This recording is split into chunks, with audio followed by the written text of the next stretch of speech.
Welcome back. Let's continue on our journey by discussing some scenarios you may encounter. These scenarios illustrate how the principles we've discussed come together in practice. In scenario one, psychiatric, the patient had a known mental illness, schizophrenia, and was off medication.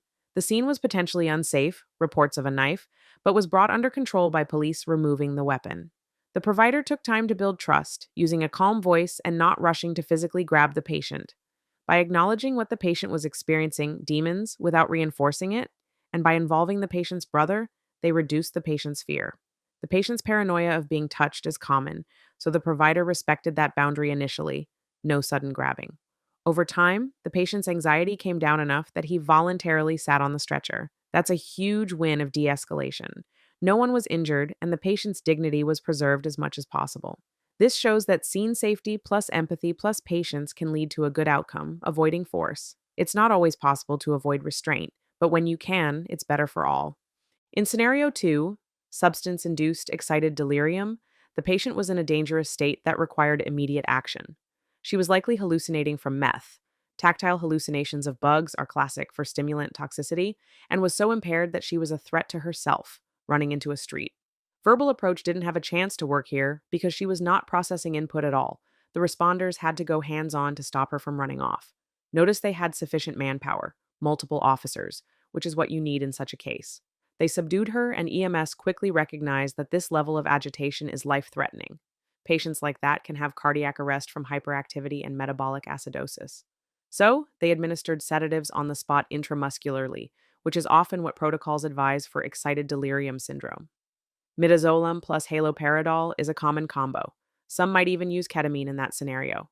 The rapid sedation likely saved her from further physical struggle and allowed you to address issues like possible overheating or dehydration. Monitoring her after sedation ensured she didn't have respiratory compromise. This scenario demonstrates that sometimes immediate chemical restraint is the safest option, and that requires us to know our protocols and act decisively. It also highlights continuing medical care beyond just sedation, recognizing the drug effects on her body, cooling for hyperthermia, fluids for rhabdomyolysis risk, etc. Though those details might be beyond basic EMT level, they are things paramedics consider. In scenario 3, medical delirium, the situation looked psychiatric but was purely medical. The woman was older, always think medical first in new onset psychosis in older patients, since schizophrenia typically presents earlier in life. She was talking about little people, could be hallucinations, and was disoriented outside at dawn, which is odd behavior. The EMTs smartly checked her blood glucose and found severe hypoglycemia. Treating that fixed the problem. This scenario is a reminder. Don't label someone as a psych patient until you've ruled out common medical causes. Hypoglycemia is a big one. Also, in any older patient or someone without a known psychiatric history, be more suspicious of things like infection, stroke, etc. Delirium can cause hallucinations and bizarre behavior too, but the treatment is very different. Fix the underlying problem. This patient, had she been combative, might have needed gentle restraint and maybe a little sedation as a safety measure, but the priority would still be to get sugar into her. Overall, these scenarios reinforce our key teaching points. Ensure safety, assess thoroughly, including vitals and glucose, try verbal de escalation, use physical and chemical restraint when necessary, and always treat underlying causes, medical or psychiatric. They also show how varying the approach is. Each situation is unique, and as an EMS provider, you have to read the scene and adapt.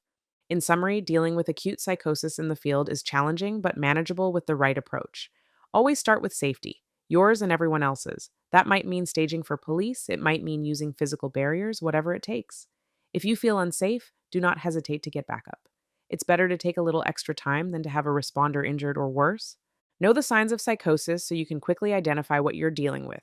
Sometimes dispatch might frame it as psychiatric problem or unknown problem, person acting crazy.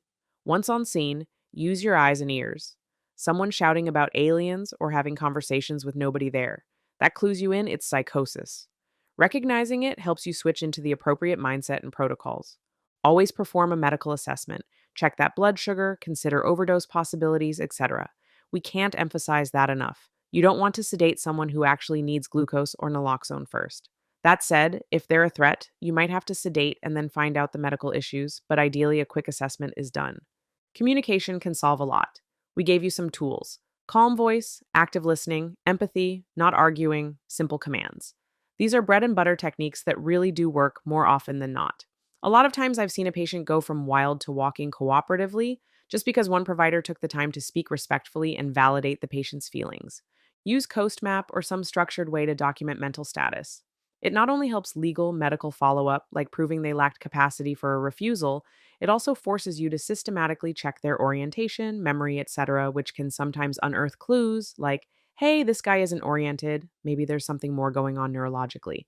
When it comes to force, try everything else first, but if you must, do it properly and swiftly. Half measures can make things worse, like two people struggling with a patient for 5 minutes is worse than five people taking 30 seconds to safely restrain them. Once you decide to restrain, commit to it. Once you decide that physical restraint is necessary, commit to it fully. Half hearted or poorly coordinated attempts can lead to injuries of you, other providers, or the patient. Ensure everyone knows the plan. On my count, each person grab a limb, execute quickly, then move on to chemical restraint to minimize ongoing struggle. After the call, take time to debrief with your team. These incidents can be stressful, and there are always lessons to learn for next time. In closing, remember that acute psychosis calls require a balance of safety and compassion. You must be the patient's advocate and protector at the same time. By staying calm, using your training in de escalation, and intervening with restraint or medication when appropriate, you can turn a chaotic situation into a controlled one. The patient's dignity and well being should remain at the center of what we do. Think of how frightening it must be for them. Your empathy can build a bridge even when their mind is in turmoil. Finally, teamwork is essential. Work seamlessly with law enforcement, your partner, and other responders on scene. Everyone should share the unified mission of getting this person help in the safest, most respectful way possible. By following these principles, scene safety, thorough assessment, skilled communication, appropriate use of restraints and meds, and compassionate care, EMTs and paramedics can effectively manage acute psychosis in the field and make a positive difference in a patient's worst moment.